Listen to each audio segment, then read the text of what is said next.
सभापति महोदय, मैं आपके माध्यम से राज्यपाल महोदय के अभिभाषण जो एक साल में जो कुछ हुआ और आगे जो कुछ होना है उसका वो दिग्दर्शन करता है। मैं केवल आपको एक आपका चित्रण दिखाता हूं कि पिछले साल जो 19-20 का बजट आपने पेश किया उसकी क्या दुर्गति 31 मार्च 20 को हुई है। और उस समय आप कोरोना का बहाना नहीं, 20-21 का तो कोरोना का बहाना हो सकता है कि उसमें हमको कुछ कम आमदनी होगी, कम कुछ हुआ होगा, लेकिन मार्च तक तो ये स्थिति नहीं थी। जो कर राजस्व आना था 1,18,000 करोड़, उसकी जगह आपको 22,910 करोड़ रुपया रेवेन्यू रिसिप्ट कम हुई है। ये एक तरह से सीधा का सीधा इस प्रदेश के आगे के बजट पर निश्चित रूप से पड़ेगा। राजस्व व्यय की दृष्टि से भी एक और ट्रेंड आपको इसमें देखा होगा कि लास्ट के जो 3 महीने होते हैं, जनवरी, फरवरी और मार्च, उसमें मैक्सिमम बजट को एडजस्ट हो जाता है। उसके पहले के 9 महीने में जो खर्चा होता है, जैसे राजस्व व्यय, वो आपका 1,93,000 करोड़ था, उसकी जगह आपने 1,15,000 करोड़ 60% खर्चा 9 महीने में हुआ। और लास्ट के 3 महीने में आपने 58,000 करोड़ रुपया खर्च किया। इसका मतलब काम की न गुणवत्ता होगी और पैसे का बुकिंग होता है। ये आप भी जानते हो, मैं भी जानता हूँ। जब कभी भी कोई डिपार्टमेंट खर्च नहीं कर पाता है तो वो किसी पीडी खाते में ट्रांसफ़र करके उस खाते से निकालता है, उस खाते में ट्रांसफ़र कर देता है और अपना खाता क्लियर बताता है कि हमने इसको काम में ले लिया। तो ये स्थिति है। इसी तरह से पूंजीगत व्यय, जिससे आपका एसेस बनते हैं, ये जो 19,000 करोड़ रुपया जो आपका खर्च होना था पहले 9 महीने में, उस 19 में से आपने 10,000 करोड़ रुपया खर्च किया और अंतिम जो 3 महीने रहा, उस 3 महीने में आपने 5,000, 1/3 पैसा केवल और केवल आप लास्ट के 3 महीने में करते हैं।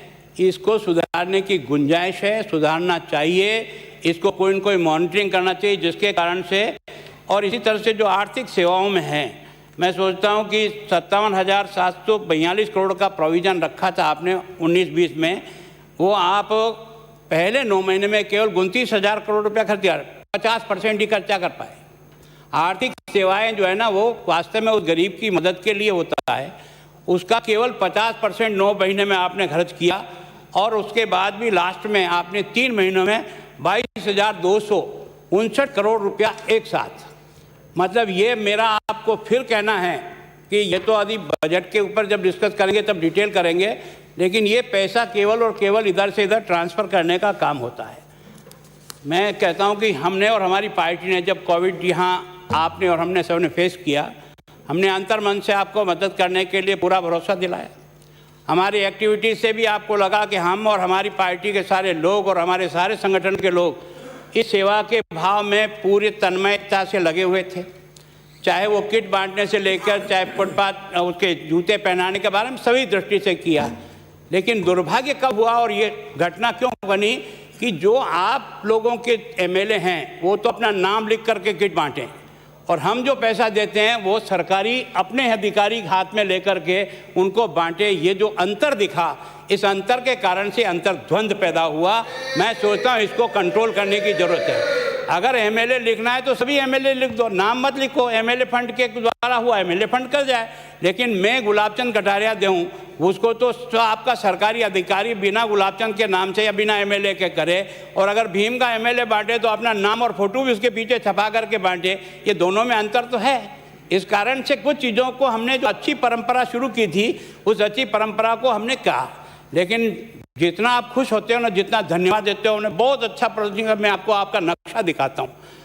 ये जो आपने स्वास्थ्य विभिन्न गतिविधियों के लिए जो 6,403 करोड़ रुपए का प्रावधान रखा था, लेकिन 31 दिसंबर तक इसमें आपने जो खर्च किया है वो मात्र 50% पैसा ही खर्च हुआ है, जो कि इस कोविड के लिए और बीमारी के लिए रखा था। पूंजीगत व्यय के लिए आपके पास 185 करोड़ रुपया था, उसके अगेंस्ट में आपने केवल 67 करोड़, इसका मतलब 36% पैसा केवल खर्च किया है। इसका मतलब आपने ये सारी व्यवस्था कहीं न कहीं से आई होगी, तो देवे कोई और गीत किसी दूसरे के गाओ, ये तो यार न्याय नहीं है ना।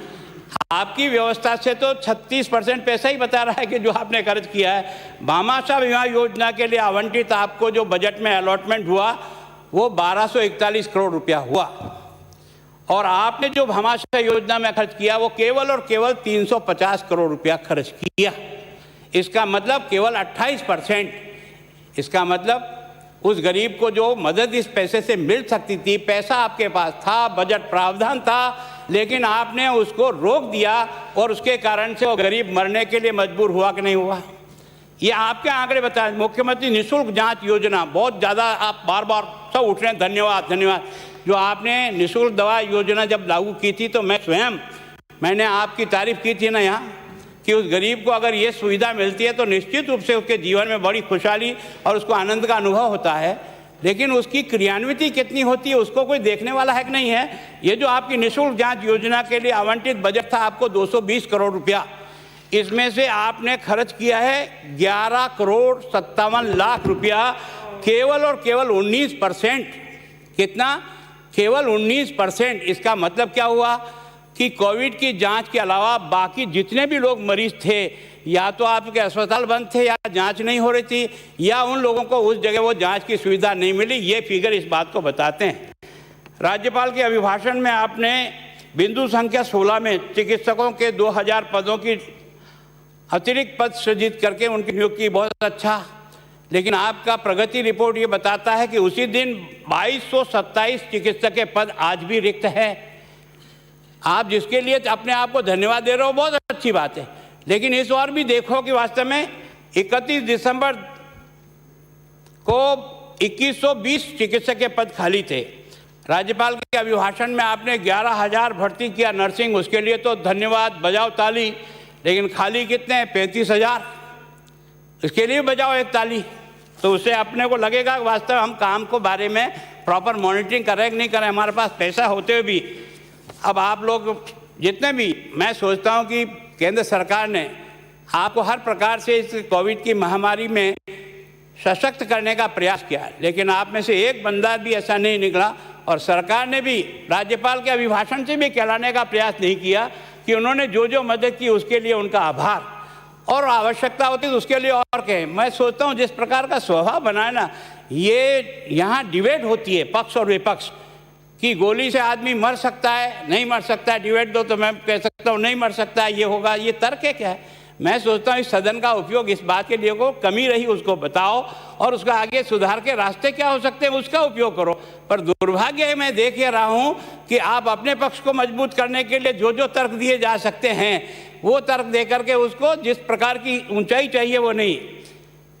आपको जो क्या इस बात के लिए आपको गर्व नहीं है, मुझे गर्व नहीं है, पर एक बंदा इस बारे में बोला कि वैक्सीन 2 हिंदुस्तान ने तैयार कर दी ना, उन हिंदुस्तान के उन वैज्ञानिकों को आप कम से कम धन्यवाद तो देना चाहिए कि सारी देश और दुनिया जिस कोविड की वैक्सीन के लिए प्रयत्नरत था, उस प्रयत्नरत में हिंदुस्तान के लोगों ने भी 2 वैक्सीन निकाली है, और उसके कारण से आज निःशुल्क वैक्सीन, मैं सोचता हूँ दुनिया के अगर किसी और देश में गई तो उसका उदाहरण आप जवाब दो, उस तब से बता देना, लेकिन हिंदुस्तान में निःशुल्क वैक्सीन इन सब लोगों को लग रही है। ये कोई सामान्य घटना है? या मैं सोचता हूँ इसके बारे में भी आपको मुंह से एक शब्द नहीं निकलता है कि इतनी बड़ी सुविधा जनता को इस महामारी के समय में दिया, उस पर बात नहीं है। आपने वैज्ञानिक, मैं सोचता हूँ कि कोविड-19 में आपको ये जो आप 50 लाख रुपया का बीमा कह रहे हो, ये केंद्र सरकार ने पहले ही घोषित कर दिया, नहीं कर दिया आपने, उसमें कुछ संख्या एक्स्ट्रा बढ़ाई हो तो वो आप कहो वहाँ तक तो ठीक है कि हमने ये तो केंद्र सरकार ने 50 लाख का बीमा में इनको कवर किया था, इनके अलावा ये बच गए थे जो हमने राजस्थान में इन लोगों को और कवर किया और उस दायरे को बढ़ाया। बात समझ में आ सकती है, पर उसके बारे में भी आप ये को नहीं हमने 50 लाख रुपया बीमा करा, हमने 50, ये गलतफहमी लोगों के पास मत भेजो। कोविड ने ये जो आपने देखा होगा, राजस्थान को क्या 1888 करोड़ रुपया नहीं दिया इस कोविड की महामारी के समय में, और उसमें से 1780 करोड़ रुपया तो आपके पास आ चुका है ना। आप अपना खाता देख करके बताना, क्या इसके अतिरिक्त राजस्थान में 50,000 पीपी किट नहीं दिए, 1 लाख जो आपको 95 मास्क नहीं दिए, 2 लाख जो है ना वो आपको ट्रिपल मास्क नहीं दिए, इसे 3,71,00,000 रुपया आपको इन सामान को खरीदने के लिए दिया, और आपने और हमने सबने खड़े होकर रात को जो है एक तरह से लॉकडाउन लगा दिया। अरे आप तो उससे ही पहले लगा चुके न था। क्या जवाब है आपका? आप लगा दो वो तो बहुत अच्छा, और देश का प्रधानमंत्री लॉकडाउन लगा दे वो आपको बड़ा खराब लगता है। जहाँ कहीं आपको भाषण देना वहाँ तो ये खड़े होके तो सबसे पहले हिंदुस्तान में लॉकडाउन लगाने वाला मुख्यमंत्री कौन? तो महात्मा गांधी जी के अगुवानी। और जब देश का प्रधानमंत्री, अगर मैं आपको ईमानदारी से कह रहा हूँ, केवल शब्दों के आधार पर विश्लेषण मत करो, अगर ये उस समय लॉकडाउन नहीं लगता तो आपके पास पीपी किट था क्या? आपके पास मास्क तैयार था क्या? आपके पास हॉस्पिटल तैयार था क्या? आपके पास बेड तैयार था क्या? आपके पास वेंटिलेटर तैयार थे क्या मरीजों के हिसाब से? मैं सोचता हूँ उस महामारी को तुरंत कंट्रोल करने के लिए उस कठिनतम स्टेप को उठाना पड़ा केवल इसलिए कि जनता को किसी प्रकार से महामारी से बचाया जाए, इसके लिए तो और कुछ नहीं था। लेकिन आपने उसकी भी आलोचना की। ये जो आपने देखा होगा कि उस समय जिस प्रकार की घटनाएं घट रही थी कि जो लोग कोरोना में, इस महामारी में कोरोना वॉरियर्स के रूप में जो काम कर रहे थे, उन पर हमले हुए थे। वो जहाँ कहीं जा रहे थे उनके ऊपर आत्मघाती हमले हुए, उस पर जमानती है ना अपराध घोषित किया कि नहीं, गैर जमानती अपराध घोषित करने का कानून बनाया कि नहीं बनाया? लॉकडाउन की समय अवधि के दौरान मैं सोचता हूँ कि आप अपना खाता देख के बताना, आपको 9.14 लाख मैट्रिक टन अनाज राजस्थान को केंद्र की सरकार ने दिया कि नहीं दिया? मेरे आंकड़ों को झूठला देना कि वास्तव में हमारा आंकड़ा झूठा है। ये किसके लिए दिया था? गरीब को मदद करने के लिए दिया, भूख से न मरे इसलिए। और भूख से नहीं मरे, भूख से नहीं मरेगा, आपका गांठ का क्या लगा है? अगर लगा हो तो मुझे अकाउंट बता देना कि आपका भूख से नहीं मरने के लिए जो अनाज आया वो आपका था या केंद्र सरकार का था। भगवान के लिए उस आंकड़े को स्पष्ट कर देना ताकि समझ में आ सकता है। मैं सोचता हूँ बीपीएल कार्ड के लिए भी उन्होंने पैसा, और 80 करोड़ लोगों को, ये हिंदुस्तान में पहली बार हुआ होगा कि 80 करोड़ लोगों को मुफ्त अनाज, वो भी अप्रैल से लेकर के नवंबर तक, केवल राजस्थान नहीं हिंदुस्तान के प्रत्येक व्यक्ति को पहुंचाने का काम, जो ऐतिहासिक काम हुआ ना, उसके बारे में भी आप एक शब्द नहीं बोल सकते। अब राज्यपाल के भाषण से आपने, उस राज्यपाल के भाषण को आप पढ़ो और पढ़ने के बाद थोड़ा मनन करो। ये भी हो रहा है, ये प्रगति है, ये प्रगति है। हुआ क्या ये बताओ ना, हुआ क्या ये तो बोलते नहीं। आगे चल रहा है, हो रहा है, देख रहे हैं, चल रहा है, ये मैं बताता हूँ आपको। ये जो आपने बताया ना 25 आरओबी और 41 आरयूबी के निर्माण कार्य प्रगति पर है, प्रगति पर है। अब मतलब मार्च 31 को साल एंड हो जाएगा और अभी तक ये प्रगति पर है, ताकि अब 2-4 साल बाद पूरा होगा। प्रदेश में 500 से अधिक आबादी सड़कों को, वंचित गांवों को सड़क से जोड़ने की योजना के तहत, ये पैसा तो केंद्र से ही मिलता है ना, 296 गांवों को जोड़ने का काम प्रगति पर है। प्रधानमंत्री सड़क योजना तृतीय फेज का प्रथम चरण में 1139 करोड़ रुपए की लागत के 2198 किलोमीटर में ग्रामीण सड़कों का उन्नयन और 237 कार्य, और इनके है ना एक तरह से 383 करोड़ रुपए की लागत के 2252 किलोमीटर ग्रामीण सड़कों का नवीनीकरण कार्य प्रगति पर है। कब? आज तारीख हो गई अपनी 15, केवल 1.5 महीना बाकी रहा है और प्रगति पर ही चल रहा है। प्रदेश के प्रत्येक शहर, गांव, ढाणी में फ्लोराइड सहित शुद्ध और स्वच्छ पेयजल उपलब्ध कराने के लिए 218, कब 218 मंत्री महोदय, 2018 से जो 44 वृहद पेयजल योजनाएं चल रही थी, प्रगतिशील थी, अभी तक केवल 11 पूरी हुई है, 25%। किसको समझाना चाह रहे हो? कम से कम हमारे काम की गति को सुधारना हमको पड़ेगा। कौन पड़ेगा? मैं सोचता हूँ कि जितनी योजना है प्रगतिरत, प्रगतिरत, वास्तव में जिस प्रकार से केंद्र की सरकार ने आपको मदद की और आप सब लोग खड़े होकर के पेट्रोल का दाम बढ़ा, पेट्रोल क्या हिंदुस्तान में सब जगह बढ़ रहा है कि अकेला आपका ही बढ़ रहा है? आपके लिए कोई अलग कानून बनाया केंद्र ने? और ये कानून बनाने के अधिकार किसने दिए थे कि ये कंपनियां जो है समय समय पर अपना हिसाब देख करके जब इनको लगे कि इसमें दाम बढ़ रहा है तो सारे देश में एक साथ बढ़ते हैं? आपके अधिकार में था क्या? ये अधिकार किसने दिया था? आपकी सरकार थी यूपीए की। तब ये सरकार इन कंपनियों को दिया था, जिसके कारण से रोज़ भाव आते हैं, कभी आज 5 पैसा बढ़ गया, कभी 25 पैसा बढ़ गया, ये उसके तहत बढ़ता है। अब आपके अधिकार क्षेत्र में जो था, उस अधिकार क्षेत्र में तो आप प्रयोग नहीं, और केवल 2% आपने वेट कम कर दिया। बजाओ ताली, बजाओ ताली। इसकी दुर्गति देखी है आपने, इस वेट की क्या दुर्गति आपने कर रखी है। राजस्थान हिंदुस्तान में सबसे ज़्यादा पेट्रोल और डीजल पर वेट लेता है, सबसे ज़्यादा राजस्थान लेता है। 2% छोड़ने के बाद भी 36% पेट्रोल पर और 26% डीजल पर। बिहार लेता है कितना? पेट्रोल पर 26% और 19%। छत्तीसगढ़ लेता है 25% और 25 और उसके बाद 25। दिल्ली लेता है 30% पेट्रोल पे और 16% डीजल पे। और आपका गुजरात लेता है 20% दोनों पर, डीजल पे भी रिटर्न। और हरियाणा लेता 25-25। इसकी दुर्गति क्या हो रही है? इसकी दुर्गति हो रही है कि जो बॉर्डर पर हमारी स्टेट है, चाहे वो हरियाणा है, चाहे वो दिल्ली है, चाहे गुजरात है, वहाँ हमसे 9 रुपया सस्ता डीजल और पेट्रोल मिलता है। इसलिए तस्करी भी होती है, और वहाँ के जो किनारे के जितने पेट्रोल और डीजल के पंप है ना, वो सब उबासियाँ खा रहे हैं, उनका पैसा भी नहीं मिल रहा, तो कौन भराएगा। और इसके कारण से इलीगल शराब और पेट्रोल लाने का एक नई गैंग आपने तैयार कर दी। इसके बारे में देखने की ज़रूरत है। मैं सोचता हूँ कि ये जो आप कुछ अपने काम के बारे में देखो। अगर इसमें आप ये लिखते ना कि हमने ये काम किया, अब ये जो भर्तियां है, आप और हम रोज़ आंकड़े पढ़ते, भर्तियां भर्तियां भर्तियां भर्तियां। पहले बजट में कह दिया हम 75,000 कर रहे हैं, फिर कह दिया 56,000 कर रहे हैं। अरे भले आदमी, जो भर्तियां हो रही है उनकी क्या दुर्गति है? कोई इसको देखने का चाहेगा कि नहीं चाहेगा? इस अधिकारी किस काम के हैं कि अगर इस कारण से बच्चों को जिस प्रकार के बर्निंग होता है कि वो परीक्षा की तैयारी करता है और पेपर आउट हो जाता है, कभी कुछ हो जाता है। ये चिकित्सा विभाग में रेडियोलॉजिस्ट के 1058 पद है ना, फिजियोथेरेपी इसके 30 पद है, एक टेक्नीशियन के 1119 पद है। भर्ती निकाली गई लेकिन अंतिम निर्णय नहीं हुआ। बिजली कंपनियों के विभिन्न पदों पर 2300 पदों की भर्ती, विज्ञप्ति जारी नहीं हुई अभी तक। पटवारियों की भर्ती की परीक्षा जनवरी 21 में तय थी, अभी तक आप इसके बारे में परीक्षा, इसमें 13 लाख विद्यार्थियों ने फार्म भरे हुए हैं। और जो रोज़ सड़क पे आते हैं, क्योंकि नौकरी तो सबको चाहिए ना।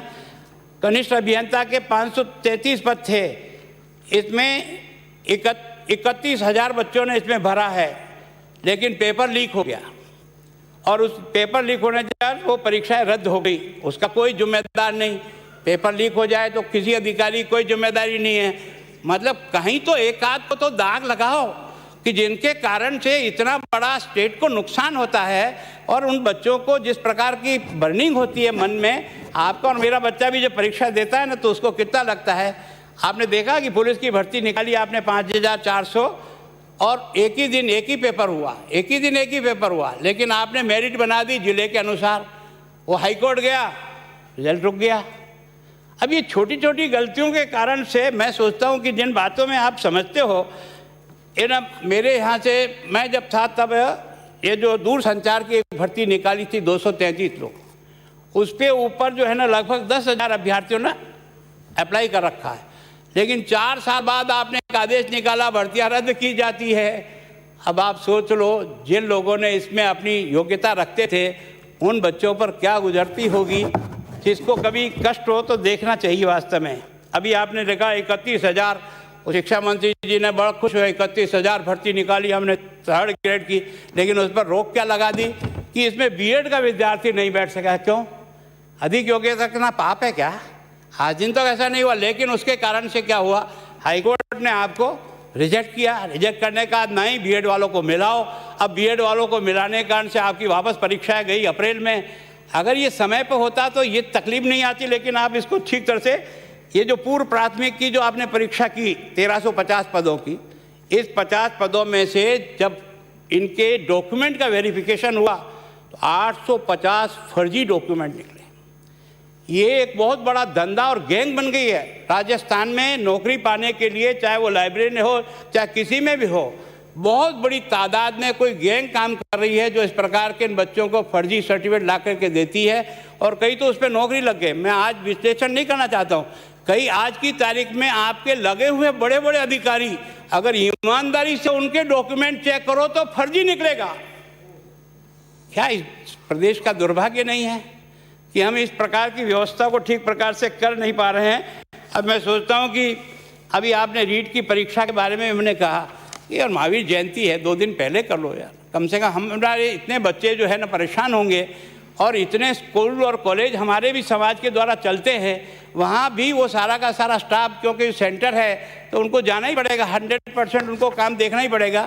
अब इसमें मैं नहीं कह रहा हूँ कि इसको आप आगे करो, बच्चों को बहुत हार्ड बर्निंग होती है, चाहे वो बच्चा मेरा हो, किसी की परीक्षा देने के लंबे समय के बाद एक तारीख तय हुई और उसमें अगर कोई बदलाव करो तो उसके मन में पीड़ा तो होगी। मैं चाहता हूँ उसको 5 दिन पहले कर लो, 7 दिन पहले कर लो, जो भी आपको ठीक प्रकार से व्यवस्था होती है उसको। अब पेपर लीक होने का भी एक सिलसिला चल पड़ा है। मैं मतलब आपने देखा होगी RS भर्ती 2013 978 पदों के लिए भर्ती निकाली गई आपने। अब उसके और 11 जून 14 को जारी भी किया, 11 जून से पेपर लीक के कारण परीक्षा रद्द कर दिया।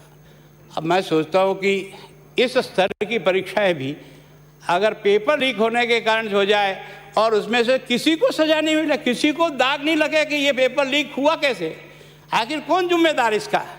मैं सोचता हूँ जो लोग मेहनत करते हैं ना, उन लोगों की पीड़ा को नहीं समझने का। ये APP भर्ती 2011 RPC की तरफ से 159 पदों के लिए 2011 में भर्ती की परीक्षा हुई, प्रश्न पत्रों में गड़बड़ी के चलते परीक्षा रद्द हो गई। अब आखिर कोई तो जिम्मेदार होगा। कांस्टेबल भर्ती 2018 जब मैं ही था, मैं जो इसमें अपनी गलती स्वीकार करने में कहीं डर नहीं है। मैं कहता हूँ 2018 भर्ती में है ना 15,000 कांस्टेबल भर्ती को हमने निकाला, लेकिन 7 मार्च 18 को कांस्टेबल भर्ती की ऑनलाइन भर्ती आयोजित हुई। पुलिस को 11 मार्च को प्रश्न पत्र आउट हो गया, ऐसी जानकारी मिली, हमने उसको निरस्त की। लेकिन उन बच्चों को तो कष्ट हुआ जो बच्चे परीक्षा देने, तो उन लोगों को भी तो आइडेंटिफाई करो यार जिनके कारण से पेपर लीक हुआ यार। अगर हम उनको नहीं करेंगे तो फिर तो कोई मतलब नहीं निकलेगा। आपने देखा होगा कि इसी तरह से ये जो RPMT का 2014 का राजस्थान स्वास्थ्य विज्ञान का, इसी में पेपर लीक हुआ। इसी तरह से 6 जून को जारी हुई थी है ना, उसमें 86 सवालों में गड़बड़ी के चलते परीक्षा को रद्द करना पड़ा। पेपर सेटिंग ही ऐसा हो गया जिसमें 46 प्रश्न गलत थे। तो आखिर कोई तो लाइब्रेरियन के 2018 में राजस्थान कर्मचारी चयन बोर्ड की ओर से 7,000 पदों के लिए 29 दिसंबर 19 को आयोजित हुई पेपर लीक के चलते परीक्षा रद्द हुई। LDC भर्ती परीक्षा 2013 जो मैंने अभी आपको कहा वो रद्द की। JN सिविल डिग्री धारी भर्ती परीक्षा राज्य कर्मचारी चयन बोर्ड की ओर से JN सिविल डिग्रीधारी 533 पदों के लिए 6 दिसंबर 2020 को परीक्षा आयोजन और पेपर लीक होने के कारण से परीक्षा को निरस्त किया गया। मेरी केवल कहने के पीछे भावना यह है कि इस प्रकार की परीक्षा आयोजित करते हैं इसको समय पे कराओ। इसके लिए जो भी उत्तरदायित्व है उस आदमी को आइडेंटिफाई करके सजा दिलाओ, ताकि भविष्य में कम से कम ये पेपर लीक होने की जो समस्या आती है वो कम से कम नहीं आए। अब आपने जो बातें जो की ना कि हम नौजवान को 3500 रुपये देंगे, थोड़ा बहुत तो आदमी के मन पे असर रहता है, नहीं रहता। मेरी बच्ची ने भी मुझे पूछा, पापा कम से कम नौकरी नहीं मिलेगी कोई बात नहीं, हमको 3500 रुपये हाथ खर्ची तो मिलेगी। तो वास्तव में उस बच्चे के मन में स्वाभाविक होता है, और इसलिए आपने 3500 रुपया उसमें जो आपने अपने घोषणा पत्र में लिखा कि बेरोजगार बच्चों को या तो नौकरी मिलेगी या फिर आपको भत्ता मिलेगा, तो सबके दिमाग में ये तो आया कि कम से कम 3500 रुपये तो मुझे मिलेगा। बच्चे का मन स्वाभाविक हुआ, और आपको वोट दिए उन्होंने, कितने ज़्यादा मिले? 50,000 ही मिले ना। आपके और हमारे बीच में वोटों का अंतर तो 50,000 का ही था ना। 52,000 तो पोलिंग स्टेशन है, इसका मतलब एक पोलिंग पर एक वोट ही ज़्यादा मिला। ज़्यादा इतना अभिमान करने की जरूरत नहीं है, थोड़ा पैर की तरफ देख के झांकने की जरूरत है कि जिन आधारों पर हमने वोट को कलेक्ट करने का प्रयास किया ना, वो वास्तव में वो उचित नहीं था। अब आपको किसने सौगंध दिलाएगा? आप सबको ये कहते हैं, हमने भी किया यार, राठौड़ साहब को हमने चेयरमैन बनाया संविदा कर्मियों के लिए, पर हमने ये कभी नहीं कहा था, हमने ये कभी नहीं कहा कि हमने कोई अपने घोषणा पत्र में नहीं लिखा कि जितने भी संविदा कर्मी हैं उनको हम राजकीय नौकरी में लगा देंगे, ये हमने कभी नहीं कहा। हमने उनकी मदद करने के लिए जो भी हो सकता है, जितनी उनकी सैलरी बढ़ाई जा सकती है, जो कुछ किया जा सकता है वो करने का तो जरूर प्रयास किया, पर आपने तो सीधा ही गुड़ यहाँ कुटने में लगा दिया। अब वो बच्चा घूमेगा नहीं क्या? ये भी एक दो संख्या नहीं है, ये 3 लाख से ज़्यादा बच्चे हैं जिनको आपने कोहनी में गुड़ लगाया ये कह करके कि आप सबको हम राज की नौकरी नहीं। अरे भाई कुछ नहीं लग सकता तो नहीं लग सकता यार, जितना हो सकता है उतना ही कहते तो। लेकिन नौकरी में अपने नरेगा में 60,000, पंचायत सहायक में 27,000। आपको हमको दया नहीं आती? वो पंचायत शायद 8-8 साल से नौकरी कर रहे हैं और अभी रुपये कितने देते हो? 6,000। घर पे जाएगा तो अपने बच्चों को जहर खिलाएगा, क्या खिलाएगा? अगर आपका और मेरा बच्चा भी अगर इसी में लगा हुआ नौकरी हो ना और शादीशुदा और 2 बच्चे छोटे हों, 6,000 में यार क्या कर सकता है वो? कम से कम यार मिनिमम वेजेस तो दो, जिसके कारण से कम वो बच्चा जिंदा तो रहे, है ना। हमको सब पराकाष्ठा को पार कर गए और हम बजट कम है, हमारा पैसा कम है, ये बेकार की बातें हैं। पैसा कम है तो जहाँ से काटना है वहाँ काटो, लेकिन उस बच्चे का पेट काट करके उसके परिवार को बर्बाद करने का काम करते हो। विद्यार्थी में तो 24,000, पैरा टीचर 15,000, फार्मेसी 1,500, NRHM का 4,500, प्रेरक 1,750, जनता जल योजना 10,000, आंगनवाड़ी 62,000। ये सारा मिला करके 3 लाख से अधिक लोग जिनको आपने, मैं अगर पढ़ दूँ तो आपने जो घोषणा की थी वो क्या है? सरकार ने संविदा कर्मी, NRHM और NUHM कर्मियों, para teacher, Urdu para teacher, लोक जुम्बिश कर्मी, आंगनवाड़ी कर्मी, शिक्षा कर्मी, विद्यार्थी मित्र, पंचायत सहायक आदि के अंतर्गत कार्य कर्मचारियों को समस्या का समाधान नियमित किया जाएगा। यही लिखा ना। अब ये लिखने के बाद अगर आप 2.25 साल के बाद यू टर्न कर जाओ, 8-8 मीटिंगें करो, बड़ी अच्छी मीटिंगें हो रही है, बहुत बढ़िया काम है। वो बच्चा लटका रहता है कि आपकी मीटिंग में कुछ होगा, आपकी मीटिंग को 8 में तो हुआ नहीं, अब 9वीं में कोई आसमान पड़ेगा? अगर नहीं कर सकते तो जो कर सकते हैं कहना चाहिए, कम से कम वो बच्चा कहीं और जगह तो जाए। यहाँ का ये लटका रहता है, ये सोचता आज नहीं कल परमानेंट हो जाऊंगा, आज नहीं कल परमानेंट हो जाऊंगा। उसे पता है कि मुझे कोई और रास्ता ढूंढना है तो और रास्ता ढूंढेगा अपने जीवन को चलाने के लिए। लेकिन आपके इस गुड़ के कारण से न उधर जा सकता है न इधर जा सकता है। और आपने उच्च शिक्षा मंत्री जी, मेरी आपसे विनम्र प्रार्थना है, ये अभी तक मैंने कभी नहीं देखा, मैं भी इतने साल से इस विधानसभा में हूँ, कि आप कॉलेज खोलो और उसका बजट प्रावधान नहीं हो। 88 कॉलेज खोले आपने, लोगों को ताली बजाने के लिए खोले, आखिर उसका होगा क्या यार? और उसके कारण से आप 88 कॉलेज खोलने के बाद आपको एक पैसे की व्यवस्था नहीं है। और अभी भी आपने उत्तर दिया है कि हम माइनिंग फंड से करेंगे। क्यों? माइनिंग फंड आपका इसके लिए था क्या? माइनिंग फंड का अपना एक नॉन से कैसे खर्च होता है, लेकिन आपने उसमें से हमने कमरे बनाने के लिए, बिल्डिंग बनाने के लिए दे दिया। मैं सोचता हूँ ये दुर्भाग्य है रास्ता में राजस्थान। आप लोगों ने जब कुछ ही बात होती ना, जब आप अपना घोषणा पत्र, कांग्रेस के घोषणा पत्र पृष्ठ 11 बिंदु संख्या 21 में वादा किया था, महाविद्यालय विश्वविद्यालय में भय मुक्त वातावरण स्थापित किया जाएगा। इसी प्रकार जन घोषणा पृष्ठ के संख्या 36 में बिंदु संख्या 80 में वायदा किया कि सरकार द्वारा zero discrimination, zero corruption, zero harassment सिद्धांत का पालन किया जाए। कर रहा हूँ ना राम? आपके और तकनीक मंत्री जी के स्टेटमेंट को पढ़ो तो कैसा बढ़िया लगता है। ट्रांसफ़र करता है, दूसरा रुकवाता है, फिर आप कुछ बोलते हो। क्या जनता को देख करके दुख नहीं होता है कि क्या हो रहा है, तमाशा? कम से कम वो काम करना चाहिए जो सर सारा ढांचा चरमरा गया है। मैं आपको सही बहुत दुख मन से कह रहा हूँ। मैं सोचता हूँ कि हमारी क्षमता जितना उतना ही करो ना, कोई ज़रूरी थोड़ी है ऐसी लोग लुभावना। आज की तारीख में 2,500 कॉलेज, स्कूल, कॉलेज एजुकेशन में 2,500 पद रिक्त हैं, 2,500। और पढ़ा कौन रहा है बच्चा? गेस्ट फैकल्टी, वो भी वेल क्वालिफाइड है, टॉपर है। आपने उसको ऐसे नहीं लिया कि किसी ने गुलाबचंद जी का जो भर्ती करना, आपने उसकी मेरिट के आधार पर भर्ती किया। वो बच्चा 8-8 साल से अभी तक 12,000 और 14,000 की तनख्वाह बढ़ा है। कहाँ पढ़ाता है? कॉलेज में लेक्चरर हूँ। और घर जाके देखता है तो क्या लगता है बच्चा? कम इसे विचार नहीं हो सकता है कि आखिर इसका क्या होना है, क्या नहीं होना है। मैं सोचता हूँ कि आपने कहा कि 1,000 हमने सहायक आचार्यों के पद की भर्ती, अरे ये तो किरण जी के समय निकली हुई भर्ती है भाई। ये अपने खाते में ताली बजवाने से क्या फ़ायदा निकलेगा? ये भर्ती उस समय की एक नहीं निकली हुई, उस भर्ती को भी आप अपने खाते में डालने का प्रयास करो।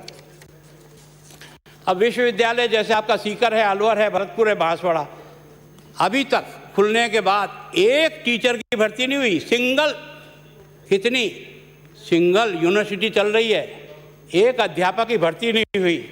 और पत्रकारिता विश्वविद्यालय में जो कुलपति हैं उनके बारे में जब ऑब्जेक्शन किया तो आपने कहा नहीं, ये तो पत्रकारिता का बहुत विद्वान आदमी है, थानवी जी, इनको लगाना चाहिए। तो फिर ये लॉ कॉलेज जो खुला है ना आपका विश्वविद्यालय, जो लागू अंबेडकर विधि विश्वविद्यालय, इसका कुलपति क्या वकील है? नाम बता देना एक बार, ये कहाँ से आया, कौन है? एक जगह कानून दूसरा, दूसरी जगह कानून दूसरा, ये कौन सा तरीका होता है? मैं जो जनघोषणा पत्र के 10 बिंदु संख्या 4 में वायदा किया था कि सभी वर्ग के छात्र, समस्त छात्राओं की प्रारंभ से अंत तक की राजकीय विद्यालय महाविद्यालयों में संपूर्ण शिक्षा निःशुल्क की जाएगी। अब ईमानदारी से यार, मैं अभी मेरे पास है काम, मैं वो लेकर आया हूँ जो बच्चों ने अपना पैसा जमा कराया। आप बिल्डिंग के नाम से 300 रुपये ले रहे हैं, इसके नाम से 300 रुपये ले रहे हैं, और केवल उसकी ट्यूशन फीस है वो आप नहीं ले रहे हो। ये छात्राओं के साथ बच्चियों के साथ न्याय है? किसने कहा आपको ये लिखो यार? जिसको भर्ती होना आएगा, जिसके घर से लाना होगा लाएगा, लेकिन पहले आप उसे दिखाते हो कि बच्चों को हम निःशुल्क शिक्षा देंगे, और निःशुल्क शिक्षा दे करके फिर उन बच्चों से आप वो रसीद पठाते हो, तो पीड़ा तो जरूर होती है। पहले से उसे पता है कि मेरी जेब में पैसा हो तो जाऊंगा, बाकी नहीं जाऊंगा, तो उसकी व्यवस्था करेगा। आपने polytechnic, engineering, medical, management, Ayurveda जैसे अन्य विद्यालयों के छात्रों की ट्यूशन फीस भी ली है, अन्य सब बच्चियों की भी ट्यूशन फीस भी ली है। इनमें किसी प्रकार की कोई रियायत नहीं है। बात कुछ और कहते हो और करने का काम कुछ और करते हो। इसलिए मैं आपसे कहना हूँ कि अगर नहीं हो सकता है तो ठीक है, जो हो सकता है उतना कहो। अब आपने बहुत ही 73 और 74 संविधान संशोधन हुआ, आपने हमने सबने खूब तालियां बजाई, अच्छे काम है। वो क्या था कि समय पे चुनाव हो जाए, यही मंशा थी ना, कि आपका चाहे पंचायत राज हो चाहे नगर परिषद हो, हर 5 साल में, इतने सालों तक हो रहा था। अब की बार ये कोरोना कब आ गया? 19 में ही आ गया था क्या? जिसके कारण से नहीं हुआ। आपने मेरी नगर निगम के साथ नवंबर 19 में जयपुर का, जोधपुर का और कोटा का होना था, लेकिन आपने केवल इसलिए बहाना बना करके कि वहाँ अदाकारी लग जाए, और ये 74 और 73 अमेंडमेंट का जो अर्थ था या मायना था वो ये था कि जनप्रतिनिधि को जनप्रतिनिधि ही चार्ज दे। अगर आपके और हमारे यहाँ भी दिल्ली की सरकार कोई ऐसा करे कि नहीं, कोई भी प्रशासन से 2 साल 4 साल चलाओ, तो आपको और हमको पीड़ा नहीं होगी, लोकतंत्र की हत्या नहीं हो रही है। लेकिन हमने लोकतंत्र की हत्या करने का काम किया। मैं सोचता हूँ जो 6 नगर पालिका बनाए, आज आप खुश हो जाओ कि आपने बहुत महापौर बना दिए। बने तो 3 ही थे ना बहुमत के आधार पे, फिर वो ज़्यादा बन गए तो पकड़ा धकड़ी का ही धंधा हुआ ना। पहले भी होते थे चुनाव, कम से कम रिजल्ट निकलने के बाद दूसरे दिन अध्यक्ष का हो जाता, उसके दूसरे दिन उपाध्यक्ष का हो जाता। अब आप 6-6, 7-8 दिन का गोद आता है। क्यों? कि उदयपुर के पार्षद को ढूंढने के लिए अमेरिका जाना है क्या? मुझे 7 दिन का समय इसलिए लगता है क्या? मतलब क्या तमाशा है। और जिस प्रकार से आप गाड़ू में रहते तो खुश हो जाओ, लेकिन हकीकत में ये पाप कभी न कभी सर पे चढ़ के बोलेगा कि जिस प्रकार से वार्डों की रचना की ना, उसमें जहर डाल दिया, जहर, जो आगे चल करके ये सारे शहर जलेंगे, तब तुम्हें पता लगेगा कि वास्तव में इस जहर का क्या परिणाम निकला और क्या नहीं निकला।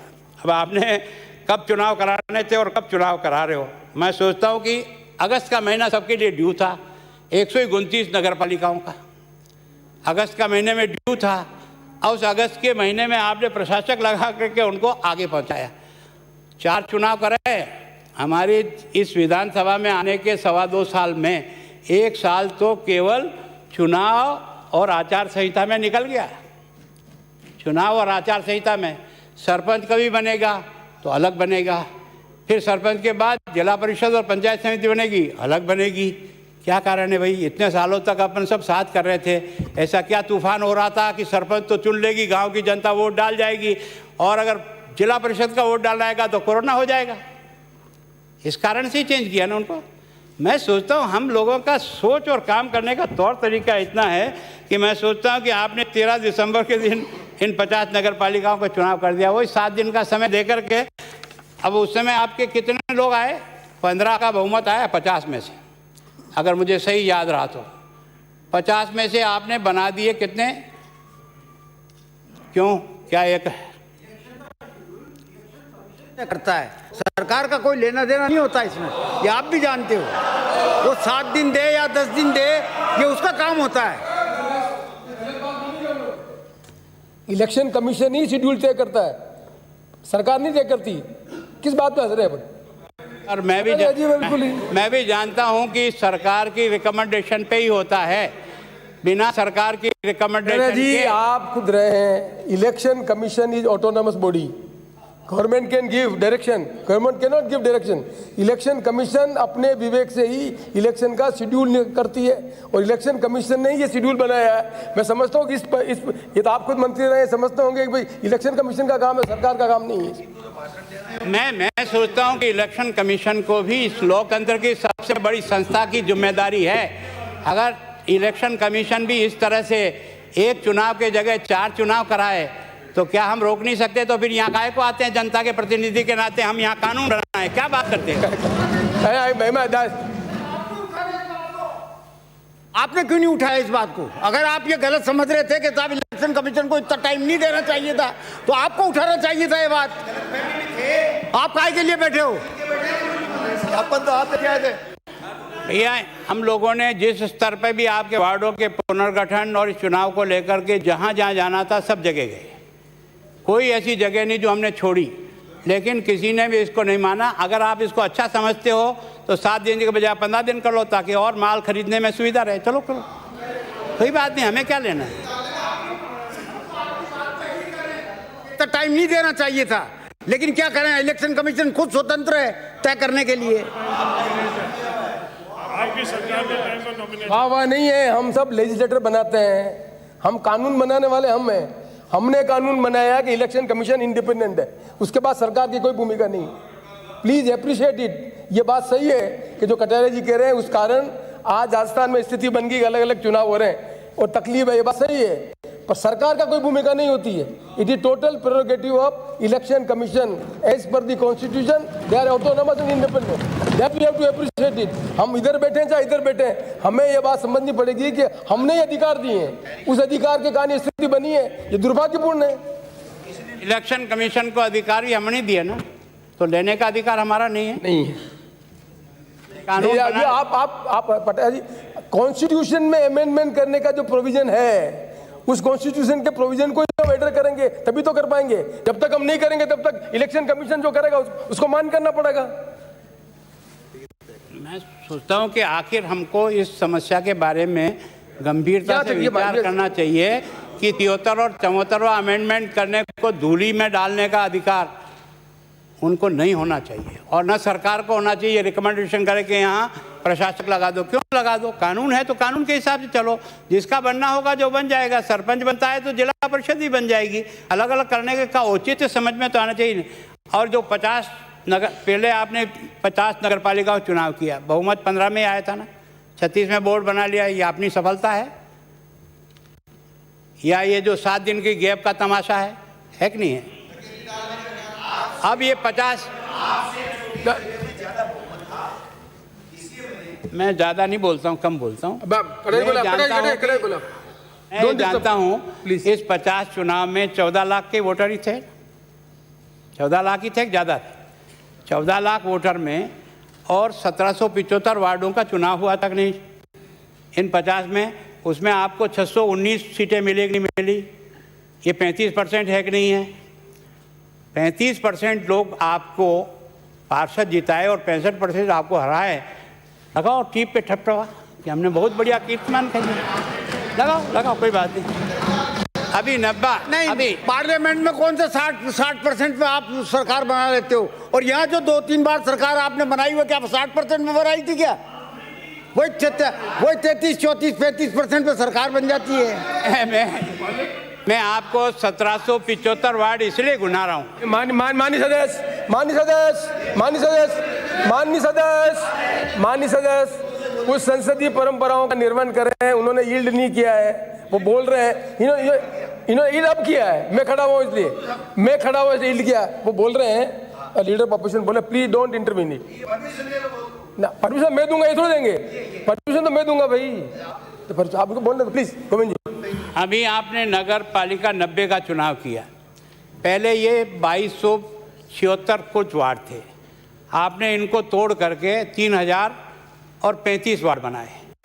अब आप एक ही नगर पालिका में एक वार्ड 185 का बनता है, और एक वार्ड 800 का बनता है। ये कौन सा तौर तरीका भाई, ये कौन सा तौर तरीका है? और उसमें भी जाति विशेष के लोगों को ही रखकर ये जो आपने डिवीज़न किया ना, आपने वार्ड जो है ना लगभग 2300 के आसपास थे, उसकी जगह 700 वार्ड बढ़ा दिए और इस तरह से वोटों को डिवीज़न करके आपने वार्ड अधिक जीत लिए और अपनी पीठ थपथपा रहे हो। ये विष बेल बोया है जो हर नगर पालिका आज नहीं तो कल जलेगी, उसको देखना। अब पंचायत राज में 2 करोड़ 41 लाख लोगों ने वोट दिया। कितना? 2 करोड़ 41 लाख। आपके इन दोनों में कितना दिया? एक में 29 लाख लोगों ने वोट डाला, एक में 14 लाख डाला। इसका तो आप यश लेने के लिए कर रहे हो। और जो आपको 21 जिलों में चुनाव हुए हैं, अभी 21 और 12 और बाकी है। मतलब क्या कलाकार है। मतलब मैं तो सोचता हूँ, बड़ा आश्चर्य लगता है कि अगर इस तरह से 3-3 स्टेप में, 4-4 स्टेप में चुनाव हो और उसके बाद भी पंचायत राज में आपको 21 में से 5 ही जिला प्रमुख बने ना, या ज़्यादा बने। और वो भी आपने देखा होगा कि मैं सोचता हूँ कि ये ग्राम पंचायतों के भी चुनाव आपने 2 बार में कराए। अब ये आपके जो जितने आपके प्रधान थे उसमें से 1989 पंचायत समितियाँ हमारी बनी, वो भी आपने इस गैप दे करके जो इधर से उधर किया। बाकी जितनी हमारा बहुमत है हम बना। मेरी विनम्र प्रार्थना है, इस खरीद फरोख्त का धंधा बंद होना चाहिए, चाहे हमारी 2 कम बने या 2 ज़्यादा बने। इसके कारण से राजनीति को इतना गिरा दिया हमने, इतना गिरा दिया है कि जिसको संभालना मुश्किल होगा। मैं सोचता हूँ कि ये खरीद फरोख्त बंद करे, चुनी हुई सरकारों को गिराना बंद करे। किसको भाषण पिला रहे हो? किसको भाषण पिला रहे हो? किसको पिला रहे हो भाषण? किसको पिला रहे हो? क्या बोलता? पूरे देश का सत्यानाश कर दिया, पूरे देश का सत्यानाश कर दिया, पूरे देश में सत्यानाश कर दिया। आपने पिला रहे, ये फालतू की पिला रहे। इसी और से करना, बच्चे नहीं है दूध पीते, और से करना, दूध पीते बच्चे नहीं है। प्रधानमंत्री को बताओ। मतलब ये केवल इसके कारण से ए भैया वही बोलो जो बोलना हो, उतना ही बोलो, उतना ही बोलो जितना बोलना हो, उतना ही बोलो। मैं सोचता हूँ उतना ही बोलो जितना बोलना जरूरी हो, जितना बोलना आवश्यक है उतना ही बोलो। मैं तुम्हें फिर कह रहा हूँ उतना ही बोलो जितना बोलना जरूरी हो। ये वार्ड रचना नरेंद्र वार्डों की रचना नरेंद्र ने की। प्लीज मानसद आप नीचे बैठे, प्लीज आप बैठे, प्लीज मानसद नीचे बैठे, आप नीचे बैठे, माननीय सदस्य मानसद नीचे बैठे, आप खुद ही आपका मैं मीटिंग हाउस बंद कर दूं?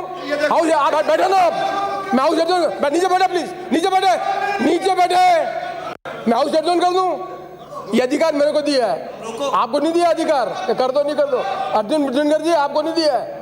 मैं अब आवाज सुन के पहचानता हूँ कौन बोल रहा है। माने मदन जी क्या बोलूं मैं आपको? आपको बोलो, सुन रहे हो आप? इनको बोलो, आप सुन रहे हो? आप तो बोलोगे, इनको बोलूं मैं फिर निवेदन करना चाहता हूं, संसदीय परंपरा का हम पालन करें, उत्तेजित नहीं हो। जब लीडर ऑफ अपोजिशन बोल रहा है तो प्लीज उसका जवाब देने के लिए लीडर ऑफ हाउस कॉम्पिटेंट है। इसलिए मैं आपसे अभिनम्र निवेदन करूंगा, यदि हाउस में इस तरह से डिबेट नहीं होगी और यदि आप चाहते हैं हाउस एडजॉर्न करना है तो फोर्थविथ आई एडजॉर्न इट। मैं ये अधिकार नहीं दूंगा राठौर साहब किसी को भी कि आप इनको आप करो ना, आप इनको प्रोवोक करो। हाउस नहीं चला ना, नहीं चला है, मुझे कोई तकलीफ नहीं है। मैं जिस कुर्सी पर बैठा हुआ हूं, मैं नियम और कानून का पालन करवाऊंगा, चाहे कोई नाराज हो चाहे कुछ हो। इसलिए मैं फिर आपसे निवेदन करना चाहता हूं, उत्तेजित होने की आवश्यकता नहीं है। क्षण आते हैं, उत्तेजित होते हैं, और राजनीति में उत्तेजित होने से राजनीति का फैसला नहीं होता है। ये हाउस डिबेट, डिस्कशन और डिसेंट के लिए है। आपको पूरा अधिकार है अपनी बात करने का, पूरी अपनी बात कहेंगे और सत्ता पक्ष को भी पूरी बात करने का अधिकार है। इसलिए मैं आपसे विनम्र निवेदन करना चाहता हूं, ये YouTube पर लाइव जा रहा है। जो नई जनता, जो हमारी जो नई पीढ़ी है, वो क्या संसदीय परंपरा को सीखेगी? हम ये संसदीय परंपरा सिखाना चाहते हैं, हम ये हाउस को इसमें इलेक्ट होकर आए हैं, हम क्या कम्युनिकेट करना चाहते हैं? मैं फिर निवेदन कर रहा हूं आपको, मैंने सोच समझकर पूरी हाउस की प्रोसीडिंग को YouTube पे डाल रखा है। इसलिए हमारा जो देश का, जो प्रदेश का जो नौजवान आदमी है, वो जनता है, वो सब देख रही है कि हम किस तरह हाउस में बिहेव कर रहे हैं। हम संसदीय परंपराओं को बनाए रखने के लिए अपने आचरण को इस तरह से व्यवहारित करें कि संसदीय लोकतंत्र में लोगों का विश्वास बना रहे। और यदि संसदीय लोकतंत्र में विश्वास कम हो जाएगा तो मैं समझता हूं कि हमारे देश में अराजकता बढ़ जाएगी। इसलिए मैं आपसे विनम्र शब्दों में निवेदन कर रहा हूं, जब हम इस बात को जानते हैं कि लीडर ऑफ अपोजिशन बोल रहा है तो जब तक वो नहीं बैठे कोई इंटरवेन नहीं करें। जब आपके लीडर ऑफ द हाउस बैठे हुए हैं, वो कॉम्पिटेंट है, वो उनके पूरी बात का जवाब दे पाएंगे। इसलिए शांतिपूर्वक डिबेट को होने दें। माननीय कटारे जी। अध्यक्ष महोदय, सरकार के चुनाव के समय में घोषणा की थी कि हम 5 साल तक बिजली का किसी प्रकार का पैसा नहीं बढ़ाएंगे। मैं अब जानना चाहता हूं, या तो मेरे पास फिगर गलत हैं तो सुधार देना, या अगर मैं सही फिगर बता रहा हूं तो उसको स्वीकार कर लेना और उस जनता से कहना कि जो तुझे 5 साल का आश्वस्त किया था वो पालन हुआ या नहीं हुआ। मैं आपको बता रहा हूं, जो 50 यूनिट 0 से तक चलाता है उसके ऊपर आपने 3.85 की रेट के गए 4.75 की रेट लगा दी और उसके कारण से 90 पैसे प्रति यूनिट अंतर आ गया। उस समय फिक्स चार्ज जो 50 यूनिट तक था 100 रुपये था, उसको 125 रुपया कर दिया, 25 रुपया और बढ़ गया।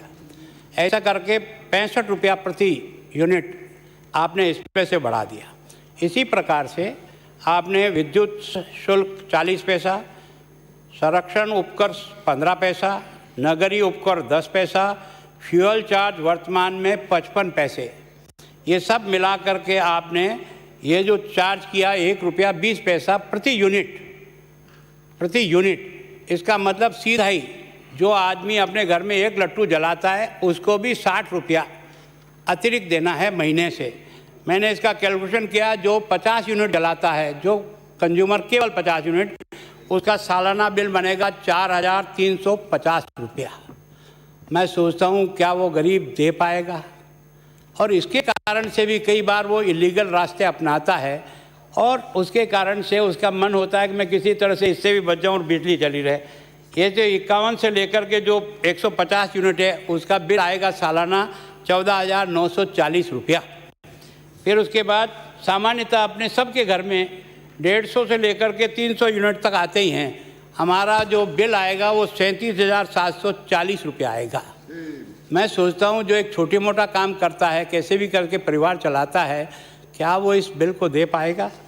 और इसी तरह से 300 से लेकर 500 यूनिट वालों का 59,760 रुपया आएगा। ये केवल कंज्यूमर है।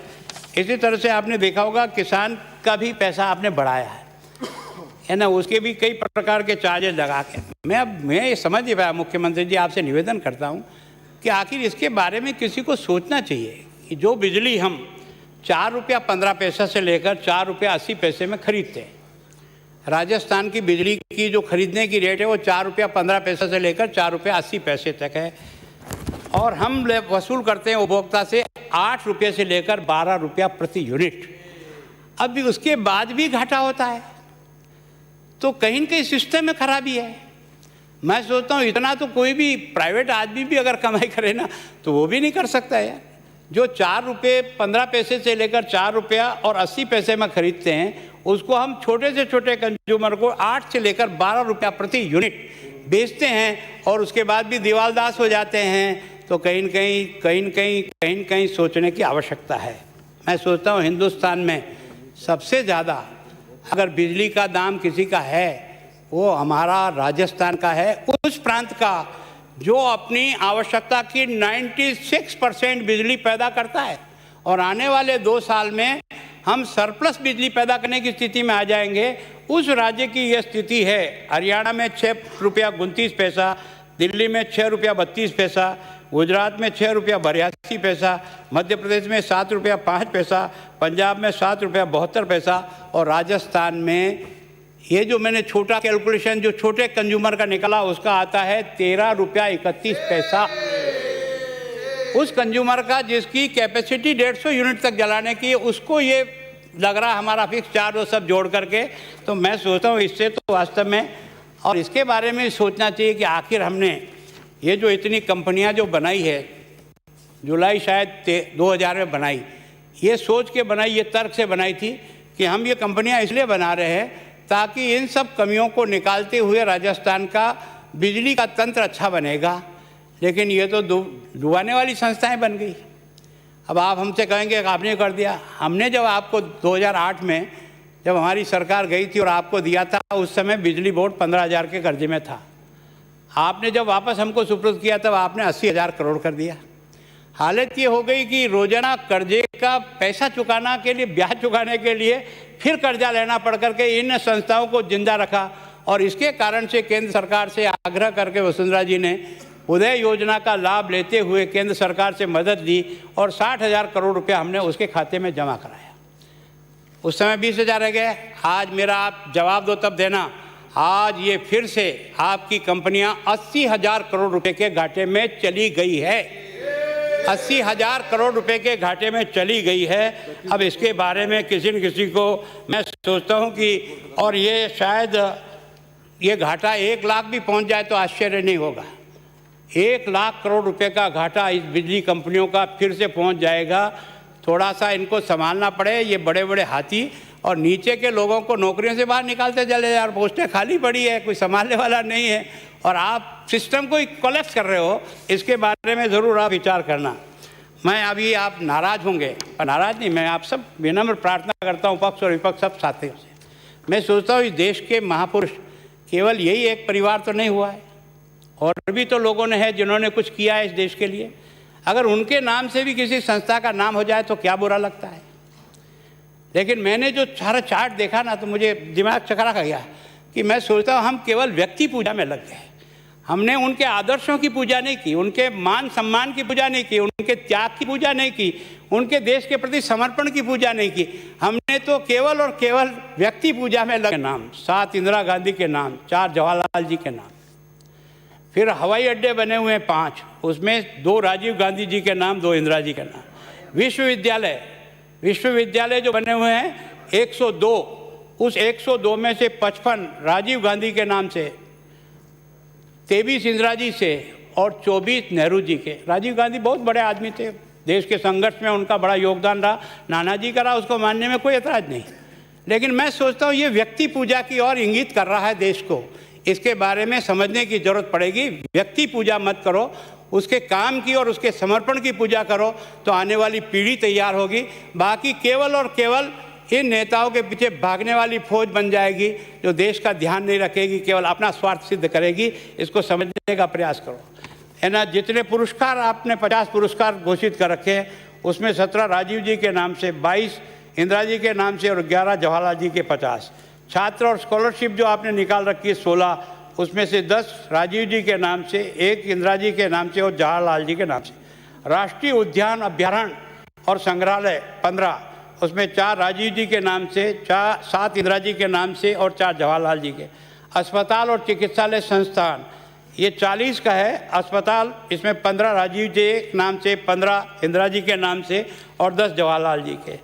संस्थान अध्यक्ष और त्यौहार ये भी 37 है, इसमें से 17, 10, 10। सड़कों भवनों का नाम 77 का मेरे पास रिकॉर्ड है, उसमें से 22 राजीव जी के नाम से, 23 इंदिरा जी के नाम से और 32 जवाहरलाल जी के नाम से। और हमने जवाहरलाल जी को पूरा सम्मान दिया कि जितने भी नवोदय विद्यालय बने उनको हमने प्रारंभ से ही जवाहरलाल नवोदय विद्यालय के रूप में कहा से समझे। लेकिन मैं सोचता हूँ इस परिपाटी से बाहर, अरे शास्त्री ने भी कुछ किया होगा यार। मैं सोचता हूँ अगर 1965 का वो छोटा सा तगड़ा आदमी नहीं होता ना, तो छोटे छोटे बच्चों को भी एक दिन का उपवास नहीं करा सकता। दोस्त, मैं एक प्राइमरी स्कूल में मास्टर था, मुझे देख करके दंग रह गया जब मेरा वो 3री में पढ़ने वाला बच्चा भी उस दिन टिफिन नहीं लेके आया। तो मैंने कहा क्या हुआ? उसने कहा नहीं, ये सोमवार का व्रत है। जो देश को जगा सकता है, देश की आत्मा को जिसने हिला के रखा, उस आदमी के नाम पर कोई संस्था बन नहीं सकती, क्योंकि हम सब लोग किसी न किसी व्यक्ति के पुजारी बनते चले जा रहे हैं। अभी आपने देखा होगा ये जन जीवन मिशन। अब आप मंत्री महोदय नाराज मत होना, ये एक ऐसी छूट मिली हमको, अगर हम इसका उपयोग करें तो हम राजस्थान के जो आपका सर्वे है वो 1,32,00,000 लोगों को टूटी से कनेक्शन होने का आपका प्रोजेक्ट है। 1,32,00,000 लक्ष्य रखा। भारत सरकार ने आपको 19-20 में 1,051 करोड़ रुपया दिया इस काम के लिए, और आपको ये निशान करके दिए कि इतने आप करोगे। लेकिन आपने उसमें से 1051 करोड़ में से 605 करोड़ रुपया आप उपयोग ही नहीं कर पाए, उपयोग ही नहीं कराए। 19-20 का समय निकल गया, उसके बाद भी उन्होंने आपका पैसा काटा नहीं और पैसा बढ़ाया। उसके बाद आपने देखा होगा, आपने जो है ना उस समय कुल राजस्थान में 19-20 में 1,04,000 घरों को ही कनेक्शन दिया, जबकि आप ज़्यादा देने के लिए आपके पास पैसा पड़ा था। मैं सोचता हूँ उसके बाद आपने देखा होगा कि 20-21 के बजट में केंद्र सरकार ने आपको 2,522 करोड़ रुपया दिया, है ना। उस आपकी उपलब्धि ना होने के बाद भी आपको पैसा दिया, लेकिन उसके बाद भी हुआ क्या, आप उसमें से केवल अभी 21 तक मेरे पास आंकड़े हैं, 513 करोड़ रुपया केवल 2500 में से उपयोग कर पाए। इसका मतलब पैसा आपके पास है, आप उपयोग कर सकते हो। आप ये बार चीज़ हमको 60-40 नहीं चाहिए, हमको तो 10-90 चाहिए। अरे वो जब मिलेगा, अगर नहीं मिलेगा तो जो है उसमें से अपन ज़्यादा से ज़्यादा लेकर के उसका लाभ उठाए। हो सकता है आपको लंबा एरिया फैलाना हो, ज़्यादा खर्चा होता है, उसको छोड़ो। पर जो कॉम्पैक्ट बस्ती है, अब मान लो शहर का ही कोई वार्ड है और उसमें से 200 घर ऐसे हैं जिनके भाग्य में अभी तक टैप नहीं लिखा, तो कम से कम उसके घर तक तो टैप जा सकती है ना, उसको तो पूर्ति कर सकते हो। मैं सोचता हूँ कि आपको 21 तक 17,62,129 घरों तक ही नल पहुँचा पाए, और 2024 तक आपको पहुँचाना है 83,40,105 घरों पर। मैं सोचता हूँ इसके बारे में आपको देखना चाहिए कि हम इसके बारे में क्या कर सकते हैं। अब आप सब लोगों को प्रधानमंत्री खराब लगता, कोई बात नहीं, जैसा आपको लगे वैसा देखो, मुझे कोई एतराज़ नहीं। लेकिन मैं ये कह सकता हूँ कि इस देश के प्रधानमंत्री ने उस गांव, गरीब और छोटे व्यक्ति को संवारने का प्रयास किया। और मैं सोचता हूँ, मुझे भी राजनीति में इतने साल हो गए, आप भी 54 साल तक दिल्ली में रहे, और इस हिंदुस्तान की जनता का खजाना है, गुलाब चंद जी का नहीं है, गहलोत साहब का नहीं है। ये खजाना किसका है? ये हिंदुस्तान की जनता का है, जो टैक्स से भरती है, वो दिल्ली का हो चाहे यहाँ का हो। हम जो खर्चा करते हैं किसी पे मेहरबानी नहीं करते, हमारी ड्यूटी है। पर दुर्भाग्य है कि हमने इस लोकतंत्र का मजाक बना करके रख दिया है। मैं सोचता हूँ वही पैसा दिल्ली में जाता, वही पैसा राजस्थान में आता है। हम विकास के इतने काम कर सकते हैं और आप विकास के काम नहीं कर सकते, इसका दर्द आपको होना चाहिए। मैं आपको बताता हूँ, ये जो पीएम किसान सम्मान निधि, क्या आप 54 साल में इस प्रकार की मदद कोई परमानेंट नहीं निकाल सकते थे किसान की? ये क्या 70 साल के बाद नरेंद्र मोदी की इंतज़ार कर रहा था कि ये आएगा तभी हमारा किसान सम्मान निधि? ये किसान सम्मान निधि क्या है? मैं सोचता हूँ कि मैं उस गांव में रहता हूँ जिसमें किसान जब बुआई होती है ना, बारिश होती है, तो मक्की भी सेठ जी से जा कर के मांग के लाता है बीज के लिए, और ये वादा करके आता है कि दूनी वापस दूंगा जब पैदा होगी तब। उस देश में अगर किसान को 6,000 रुपया बिना किसी कटिंग के, जो आपकी अधिकृत लिस्ट है, जो वेरीफाइड लिस्ट है, उसको बिना पूछे और बिना ताचे हर 4 महीने में 2,000 रुपया उसके पास जा रहा है। संपूर्ण देश में 9 करोड़ लोगों को 1,14,000 करोड़ रुपया अब तक जा चुका है। अब इसकी भी आलोचना करोगे? मैं सोचता हूँ अकेले राजस्थान में 64,40,000 किसानों को 687 किसानों को लाभ किया और 5,965 करोड़ रुपया राजस्थान के किसानों को दिया है। 5,0965 करोड़ रुपया किसान सम्मान निधि के तहत। माननीय एक सदस्य जी ने कहा अकेली दूसरी तीसरी में इतनी बाकी है। भैया, अगर आप तुम रिकॉर्ड ही नहीं पेश करोगे तो तुम्हारी चौथी किस्त की पहली किस्त हो जाएगी।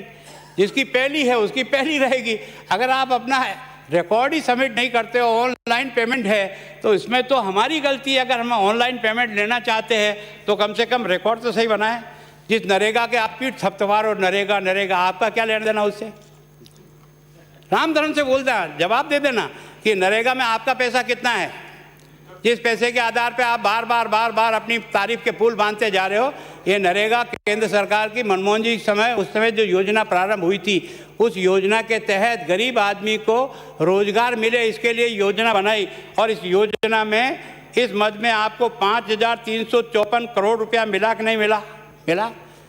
और इस नरेगा की मजदूरी पहले 182 रुपया थी, 202 किया कि नहीं किया? 20 रुपया प्रति दिन के हिसाब से। किसके लिए बढ़ाई? उस गरीब आदमी को मदद करने के लिए पहुंचाई। लेकिन आप उसकी तारीफ नहीं कर सकते, आप तो कमियां निकालने की कोशिश करो। ताकि आपका डिबेट अच्छा बन जाए। हाँ, भाषण में तो आपको नंबर मिल जाएंगे पर सच्चाई से बहुत दूर हट जाओगे। मैं सोचता हूँ उज्ज्वला योजना, क्या इतने सालों तक 54 साल तक आपको ध्यान में नहीं आएगा गरीब का बहन और बेटी किस प्रकार से खाना बनाती है? मैंने भी अपने जीवन में बचपन में ये सब चीज़ें देखी थी। आज कम कम देश का प्रधानमंत्री किसी योजना के तहत 8 करोड़ माँ बहनों को मुफ्त गैस का कनेक्शन देता है। गुलाबचंद कटारिया को पहला गैस का कनेक्शन 77 में एमएलए कोटे में गुलाबचंद कटारिया को बना, बाकी नूतन गैस से रोटी बनाता था। मैं आपको कही रहा हूँ भैया, बढ़ गया, कोई बात नहीं। आपका मौका मिले तो कम कर देना। इतने सालों तक आपको तो कम से कम दिमाग में ही नहीं गया। उसने तो महंगा दिया, सस्ता दिया तो है। और ये तो उससे पूछो जिसे मिला, वो बताएगा। स्वास्थ्य सेवाओं का विस्तार, अब आपने देखा कि राजस्थान में 2 कॉलेज को आपने अभी अगस्त के महीने में केंद्र के स्वास्थ्य मंत्री जी के साथ आपने विजिट करके 2 कॉलेजों का उद्घाटन किया कि नहीं किया? तो किया था ना। और 3 सुपर स्पेशलिटी जिसमें मेरा उदयपुर का भी है, इसके तहत आपको 828 करोड़ रुपया केंद्र से मिला कि नहीं मिला? राम धर्म से बता देना। प्रधानमंत्री आवास योजना, मैं सोचता हूँ पहले भी ये कल्पना तो थी कि आवास बनना चाहिए गरीब का, उसका नाम था इंदिरा आवास योजना। इतने माननीय सदस्य आवास बने हैं, उनको आज जाकर के पेंसिल से रगड़ के आ जाना, वो इंदिरा आवास नहीं है, खंडर आवास है आज की तारीख में। लेकिन इस देश के प्रधानमंत्री ने दिमाग लगाया कि गरीब का आदमी चाहे उसके खेत में बनाना, चाहे पुराना घर तोड़ के बनाना, चाहे कैसे ही बनाए, मैं तो उसको 1,48,000 रुपया उसके खाते में डाल दूंगा, उससे वो बनाए। क्या ये अच्छा नहीं था? लेकिन उसके बारे में भी आप में से किसी बंदे का नहीं निकला। मैं उस आदिवासी एरिया में घूमता हूँ जहाँ 250-300 जिसके बच्चे ने कभी सोचा भी नहीं था ज़िंदगी में कि मैं भी इस पक्के मकान के नीचे अपनी ज़िंदगी गुजारूंगा, उससे मकान बने हैं, लेकिन उसको भी बारे में नहीं। और लक्ष्य कितना दिया राजस्थान को? 15,71,213 मकान बनाने का लक्ष्य दिया। उसके अगेंस्ट में जो स्वीकृति मिली वो 13,09,128 मकान को मिला। और 9,24,228 मकान राजस्थान में पूरे हो चुके हैं प्रधानमंत्री आवास योजना के तहत। और उसमें आपको 19,184 करोड़ रुपया, इसमें आपका कुछ पैसा हो तो बोल देना कि आपका कितना पैसा इसमें लगा हुआ है, वो भी बोलना तो कम से कम हिसाब सही बन जाएगा। प्रधान एक सही मैं सोचता हूँ इसी तरह से प्रधानमंत्री सड़क योजना, ये इस दीनदयाल ज्योति के कारण से मैं उस ट्राइबल एरिया में घूमता हूँ, मुझे बहुत प्रसन्नता हुई कि उस पहाड़ के टापरे पर भी 8 खंबे खींच करके वहाँ तक लाइट पहुँची है। ये शायद उसने कभी सोचा भी नहीं होगा कि मेरे घर में लाइट जलेगी। और ये तो पूरा करने के लिए उन्होंने 43,264 गांव में अपने राजस्थान में विद्युतीकरण हुआ है। स्वच्छ भारत के तहत जो शौचालय की कल्पना ही नहीं कर सकते कि हम कभी बन सकती है, वो 1-2 नहीं 72,17,288 शौचालय राजस्थान में बने हैं। अब ये जो आपका जो डिस्ट्रिक्ट माइनिंग फाउंडेशन फंड है, मैं सोचता हूँ इसमें से आपको जो पैसा मिला है वो या तो आप कोविड में इसका उपयोग करो, और जो आपकी जिला लेवल पर कमेटी बनी हुई है, पहले वो मतलब वहाँ का जो जिला प्रमुख होता था वो चेयरमैन होता था, बाद में कभी एमपी हुआ, फिर अभी कोई कलेक्टर हुआ, अब और कोई जो आपका अधिकृत मिनिस्टर है प्रभारी वो है, कोई भी हो, एक कम से कम इसकी मीटिंग करके जो उस ज़िले की आमदनी है वो ज़िले के आवश्यक कामों के लिए खर्च करो तो ठीक।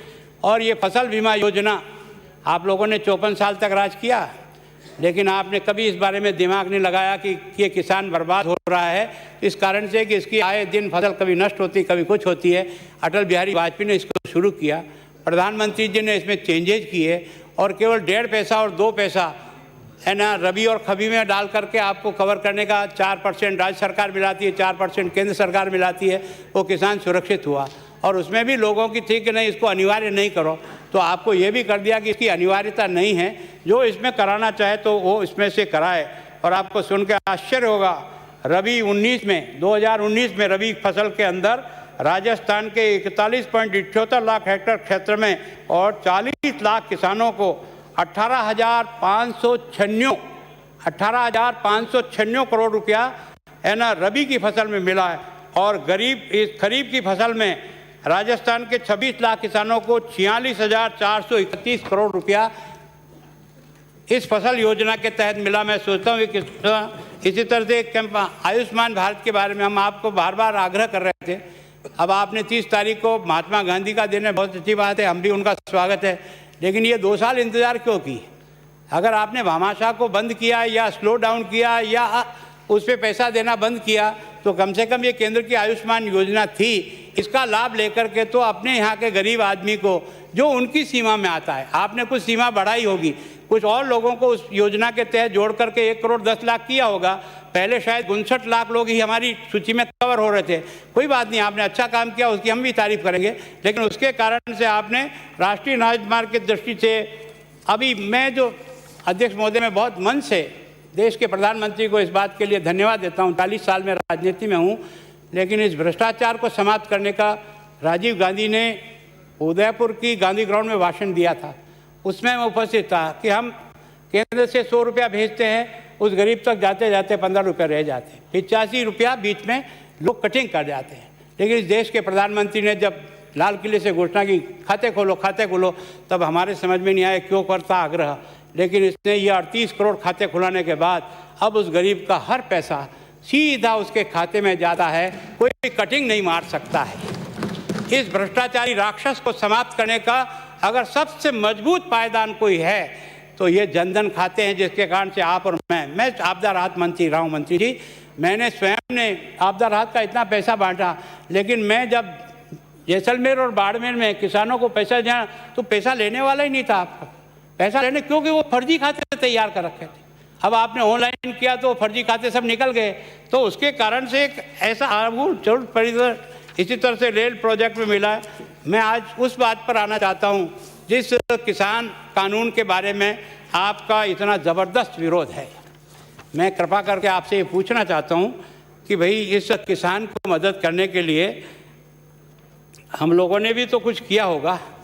मैं सोचता हूँ भैरव सिंह जी पहले जिसने लगान माफ़ किया था, 77 में जो MLA बन गया, पहला व्यक्ति था जिसने एक तरह से हमारे पर जो 14 कलम का टैक्स लगता था, धनिया मिर्ची पर सरचार्ज लगता था, उसको उस आदमी ने ख़त्म किया। लेवियाँ तुलती थी, हम तो जेल में थे, पर किसान की लेवियाँ तुलती, उसको उसने आगे ख़त्म किया। मैं सोचता हूँ मिनिमम चार्ज उस व्यक्ति ने ख़त्म किया। हम लोगों ने काम किया, ऐसा नहीं कि हमने मैं सोचता हूँ हम लोगों ने काम नहीं किया। अब ये जो है आप कह रहे हो देश के प्रधानमंत्री ने ये जो आपका मिनिमम सपोर्ट प्राइस है इसको बढ़ाया कि नहीं बढ़ाया? राम धर्म से बताओ, आपने 54 साल तक किया ना, 54 साल में आपका जो लास्ट छूटा हुआ था धान का समर्थन मूल्य 1440 रुपया, 1410 सॉरी, और अभी उस धान का सपोर्ट प्राइस जो मिलती है वो 1868 रुपया मिलती है, 1868। गेहूं का 1525 पे आपने छोड़ा था, आज वो 1925, और अभी रबी की अब और आएगी, वो और उससे बढ़ेगी।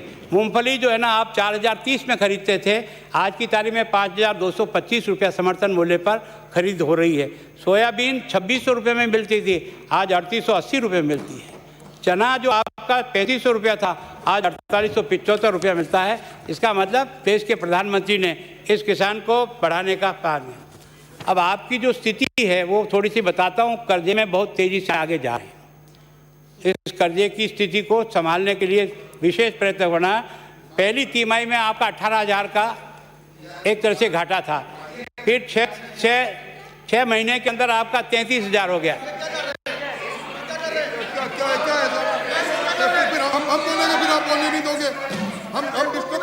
आपको अलाउ नहीं करूंगा, गलत है। आप क्यों खड़े हो? आप कौन होते हो? आप कौन होते हो? आप कौन हो? मेरा काम है, मेरा काम भी आप करोगे। आप बोला, उनको बोला, आप रोको इनको, रोको आप इनको, तो आप रोको आप सदस्य हो गए, आपका अपना हाथ में लेते हैं। गोविंद प्लीज ना प्लीज, मैं कह रहा प्लीज, मैं बार बार कह रहा हूँ, मैं आप सीनियर है, सभी सीनियर हैं, और मदन जी और राठौड़ साहब आपको जरूरत नहीं मेरे सपोर्ट करने की, मैं सक्षम हूँ मैं। आप अपनी भावना को, नेतृत्व की क्षमता को रोको। इसे नेतृत्व की क्षमता प्रदर्शित नहीं होती है। जब आपका लीडर खुद कॉम्पिटेंट है तो आप जरूरत कहाँ पड़ रही है? आपका आवश्यकता नहीं है मदन जी। माने कटा जी, मैं ये आपको माने कटा जी, मैं मुझे कहना नहीं चाहिए, पर समय के हिसाब से चलो मैं बाकी चीज़ें जिस किसान के इसको लेकर के जो आंदोलन आप लोग सब कर रहे हैं, मैं सोचता हूँ मैं थोड़ा सा आपका ध्यान आकर्षित करना चाहता हूँ कि ये कानून एक दिन में नहीं बना। इस सच्चाई को आप भी जानते हो पर बोल नहीं पा रहे हो। मैं सोचता हूँ कि 2004 में मनमोहन सिंह जी देश के प्रधानमंत्री थे। ये जो आयोग बना था उस समय स्वामीनाथन आयोग, वो आपके सरकार में बना। 2006 में उसने रिपोर्ट दे दी थी। उस रिपोर्ट में उनमें कई रिकमेंडेशन में 3 विशेष करता हूँ जो इससे कानून से संबंधित है। अनिवार्य मंडी टैक्स नहीं लिया जाना चाहिए, ये उसके रिकमेंडेशन है, बल्कि मंडियों के उपलब्ध अधोसंरचना के इस्तेमाल पर सर्विस चार्ज लिया जाना चाहिए, ये उसकी रिकमेंडेशन थी। फिर इसमें दूसरी रिकमेंडेशन एक राष्ट्रीय बाजार होना चाहिए जो अभी इस कानून में है। फिर उन्होंने तीसरा था संविदा खेती के माध्यम से। स्वामीनाथन आयोग आपने और मैंने भाषण दिए, इस रिकॉर्ड पे वर्षों से इस बुक में लिखा होगा, चाहे आप खड़े हो चाहे मैं खड़े हो, स्वामीनाथन आयोग लागू करो, ये करो। उसके बारे में कहा संविदा खेती के माध्यम से मार्केट लिंकेज स्थापित किए जाने चाहिए। उसके बाद आपने देखा होगा कि उस समय का जो सबसे बड़ा शरद जोशी उस समय किसानों के श्वेतकारी संगठन का अध्यक्ष रहा, वेल नोन हिंदुस्तान का एग्रीकल्चर के किसानों के हितैषी की लड़ता रहा। उस आदमी ने भी, शरद जोशी साहब ने, ये जो ईसी एक्ट और एपीएमसी एक्ट ख़त्म कर देना चाहिए, ये उसकी रिकमेंडेशन एक। उसके बाद आपने प्रधानमंत्री जी ने 9 अप्रैल 2005 दिल्ली में जो कृषि मीट हुई थी, उस कृषि मीट में उनका भाषण है, कृषि उत्पादों के लिए हम पूरे देश को एक कॉमन तथा सिंगल मार्केट बनाना, एक राष्ट्र एक मार्केट की बात जो इस बिल में है, उसे मनमोहन सिंह जी ने अपने भाषण में उद्धृत किया था, उसी को इसमें समाहित किया है। पर आप उनकी बातें को माने चलो।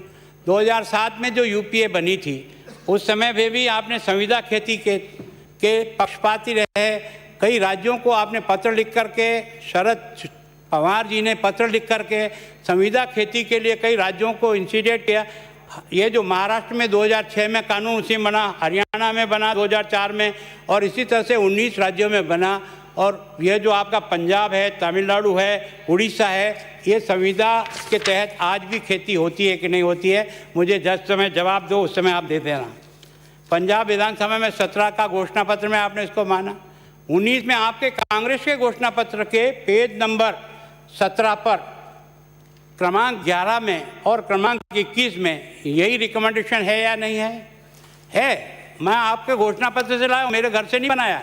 अगर आप चाहो तो मैं पढ़ सकता हूँ मेरे समय की पूर्ति के लिए। और फिर इसके बाद आपने देखा कि 2015 जून 2019 में ये 5वीं गवर्नर काउंसिल जो हुई थी नीति आयोग की, उस नीति आयोग में इन लोगों की कमेटी बनाई थी, जिससे मुख्यमंत्री महाराष्ट्र, ये कुमारस्वामी कर्नाटक, मुख्यमंत्री हरियाणा, मुख्यमंत्री अरुणाचल, मुख्यमंत्री उत्तर प्रदेश, मुख्यमंत्री मध्य प्रदेश कल्पना राज, कृषि मंत्री और सदस्य नीति आयोग। बाद में इसमें संशोधन कर कर्नाटक के मुख्यमंत्री के स्थान पर कैप्टन अमरिंदर सिंह जी पंजाब और मुख्यमंत्री उड़ीसा को भी शामिल किया गया है। उन सब के दस्तखत इस रिपोर्ट के ऊपर अंकित है। अगर कोई चाहे तो उस रिकॉर्ड को देख सकता है वास्तव में अंकित है कि नहीं है।